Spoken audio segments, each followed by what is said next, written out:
Hello and welcome to NCAA Tournament Basketball Predictions. Today's game, number 9 seed Georgia versus number 8 seed Gonzaga. This game will be played in Wichita, Kansas. You can catch it on TBS. The predictive computers I've got have Gonzaga by 7 points. Let's jump right into this one. We've got a Georgia team that played extremely well down the stretch. Max, I think, was number 7 in Ken Palm, Bart Torvik in the last month. Gonzaga, preseason top 10 team, number, 9 in the AP, higher than that some other places. I think we've got a dandy of a matchup between these two teams.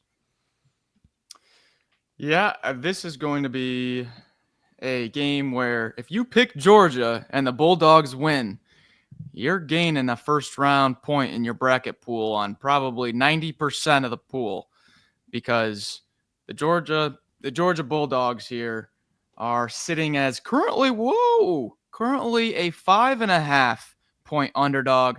I've seen 6.5, 6 all the way up until we record this video here on Tuesday morning. But a 6.5 point favorite was the largest of the 8-9s, the 8-9 matchups. This will be in Wichita. So, pretty neutral. I don't think the location's any which way. But yeah, we've got a large spread here for an 8-9. 5.5, 6 points. It'll float back and forth to over 2 possessions. Blake, Gonzaga here, sizable favorite as an 8-9. Yeah, well, I know we'll have a lot of Zags fans watching this, and I think that they would also tell you. And again, we're going to always reference what I tell you guys every year: the greatest guide out there when it comes to the NCAA tournament. The VEASAN guide is just tremendous. There's so many great little stats in there, but one I found for the Zags I thought was very interesting, because everyone's like, "All right, well, it's the Zags, right? They're going to do the same thing they always do," and well, I mean, pretty much they are. They're going to have the same, kind of approach. But first time since 2010. They haven't been in the top 100 in three-point percentage. So keep that in mind as you look at how they're going to attack here, because they're getting 56.5% of their points from 2. Meanwhile, Georgia, as we said, I think the strength of this Georgia team is defensively and, with sort of the ability to be pretty physical with you.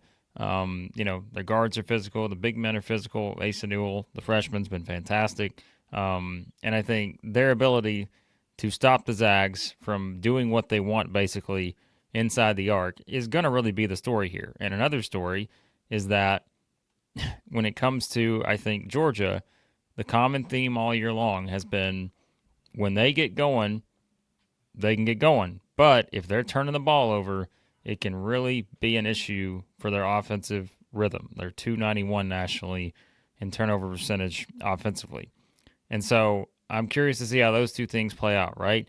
Can Georgia defensively on the interior stop this Zags team that is in the top 10 in the country in 2-point percentage? Also, by the way, you guys know I love my free throw numbers. Zags top 5, free throw shooting team in the country. So can Georgia keep them off the line? Can they make them take tough shots, knowing that, yes, they can still hit some threes, but they're just not getting a ton of points from 3? And can Georgia take care of the ball? I think that is what this game comes down to. Let's get a quick look at Gonzaga's roster. Of course, we are an SEC channel. Point guard Ryan Nembhard has played something like 88, 89% of their minutes the last 2 years, got an assist-to-turnover ratio around 4.5 over that span. Nolan Hickman, a senior, that's a common thread. This is an old team.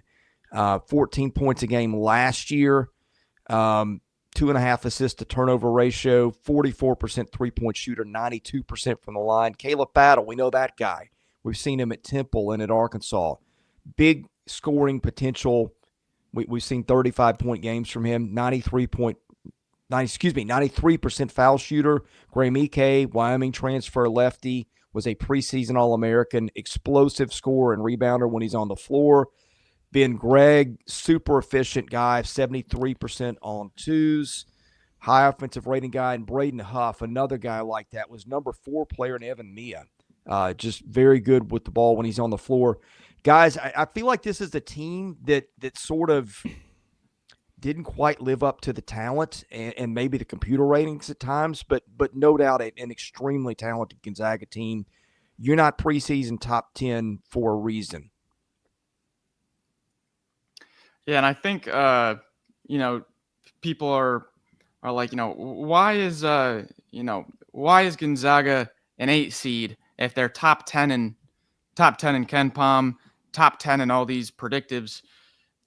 It's been a weird year for Gonzaga, like Blake said, where it's not the usual formula for success. This is their best defense since Chet Holmgren was there. They got a really good defense this year, top 30 right now in KenPom. And when you look at their losses, 8 losses, 3 of them are in overtime.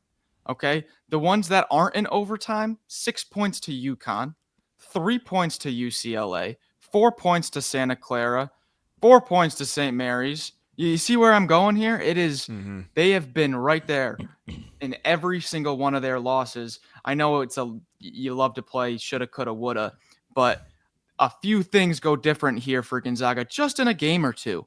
And you're talking about a team that's sniffing 30 wins here rather than sitting right now at 25. Deceiving record here for Gonzaga, much better than the record indicates, in my opinion. Yeah, I'll just give you my opinion. This isn't an 8 seed. Right. Yeah. I think that's what this comes down to for me. And I just think that this is a team that is not your traditional 8 seed. And, obviously, based on our setup here, that's not good for Georgia because I think this is just not the kind of team I think you want to see. Because, like you said, Max, that's a great point on just look at the record and look at how they lost some of these games. And sure, they lost them, but at the same time, like it's just, they're going to get judged on those games more than they are, a lot of the others just because of the conference they play in. And yet they were right there with the chance to win so many of them. And, again, we've seen Mark Few in this tournament and feel like he's not done a bad job of finding ways to win some of those close games once you get into this kind of scenario. And so, one other thing I thought, we brought up the defense earlier. I think it's their highest turnover percentage since 2021 per the VEASAN guide here. So, again, like defensively, they may not be shooting the ball as well, but remember, I'm saying they're not shooting the ball as well as usual. They're still shooting at 34%. That's about average nationally, a little above average actually. But defensively, they've been a team that's been a little bit harder to crack for some of these teams, and that's why I am so fascinated to see what Georgia does here because we always talk about, especially with some of these SEC teams, where is one of the strengths at? It's on the offensive glass. It's getting the second chance opportunities to get easier offense, and I think Georgia will need that in this game, right? To try to be able to get some of those extra baskets for Asa Newell and, get the guards going a bit and all that. And so I really like, again, Georgia's the size here, as we said, is going to stand out with some of these SEC teams. And I think especially when you're looking at, Asa Newell. And by the way, I think one thing that can't be sort of understated here a bit is, the experience of a guy like R.J. Godfrey, who played on that Clemson team last year. Wasn't playing 30 minutes or anything in the NCAA tournament, but he's part of a team that, made a run, had some good games in there. So I think that's kind of needed because remember, it's the first time Georgia's been here in a long time.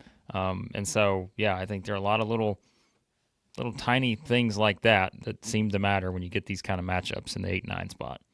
Yeah, Georgia played some of its best ball down the season, also played well early in the season. One of the few teams to beat St. John's. Asa Newell is a future NBA guy, likely one and done. I think we had him, at least I did, on my second team, all-SEC team, and that was a 5-player team. So, in my opinion, a top 10 player in the SEC.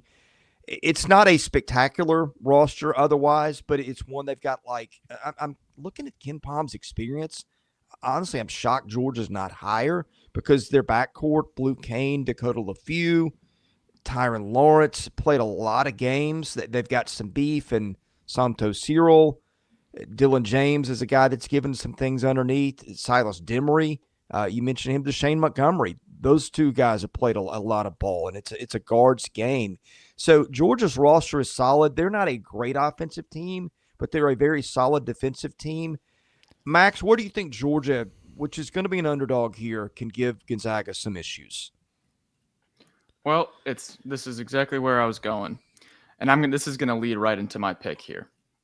So you have two trends battling against each other. You have Mike White 4-0 in round one, never lost in the first round, going against Gonzaga, who's made the Sweet 16 every year since 2014, 15.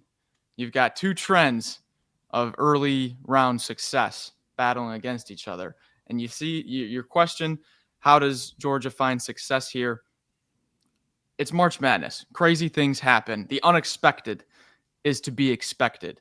How could, in an 8-9, where it's basically a coin flip every time, how could the biggest underdog of all the 8-9s beat the favorite?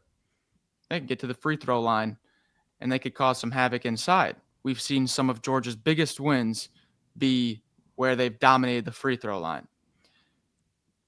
Gonzaga's enforcer, Graham Ike, commits 5.1 fouls per 40 minutes. Just his last 4 games, 4 fouls, 4 fouls, 3 fouls, 4 fouls. He's in foul trouble a good amount.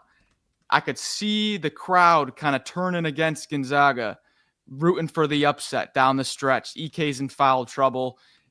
Georgia's got the momentum. I can see it. I'm not going to pick it. I'm going to pick Gonzaga to win here, but I think 6 points is awfully disrespectful, and I could probably see that's why it's coming down to 5.5 here. I think this is going to be much closer than people think. Yeah, I think Georgia deserved a 9 seed. Doesn't feel like they got rewarded with what they drew here. Picks? I just gave mine. Gonzaga. Okay. Yeah, to me, this is very simple. Georgia can win this game, but I look heavily at talent and coaching. Gonzaga was where it was preseason for a reason. Mark Few's been in the spot a number of times. Give me the Zags. Yeah, I think Georgia needs to get to the free throw line, and I think that can make this interesting because if they do get to the free throw line a lot, as we've seen them do in SEC play, I think it's going to, like you said, Max, that foul trouble changes everything, and it's a winner go home scenario. And I think when you get in these kind of spots, the pressure is going to be on the team that a lot of people are going to be back in here because, again, it's the Zags, right? And we said it. I just don't think this is an 8 seed. I think this is a team that can win 3 or more games in this tournament.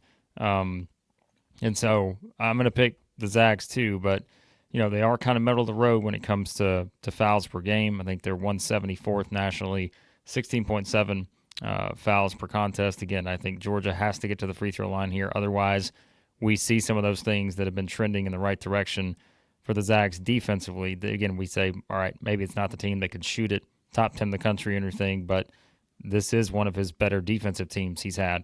And so I think that may wind up being the difference here for some tough shots against Georgia. And really, to me, it's the combination of Georgia, can you take care of the ball, and can you get to the free throw line? And I think the Zags will do a few things to force some of those turnovers, and maybe that winds up being the difference in this one. Okay, if you are following March Madness, you need to be playing Bracket Bids. Blake, tell the folks about Bracket Bids. Bracket Bids, enter into the free pick'em contest, start an auction draft league. You can do it all with our friends over at Bracket Bids. Again, check that out over there. If you're signing up for a league, use that promo code SE16 for 40% off. SE16, 40% off. Download the Bracket Bids app today. You can find it on the App Store. Check it out, or visit them at bracketbids.com. All right, we're predicting every SEC game in the NCAA tournament. To get that, hit the subscribe button, enable your notifications. For Max Barr, Blake Lovell, I'm Chris Lee. God bless you. Thanks for watching. We'll see you again with more content here at Southeastern 16.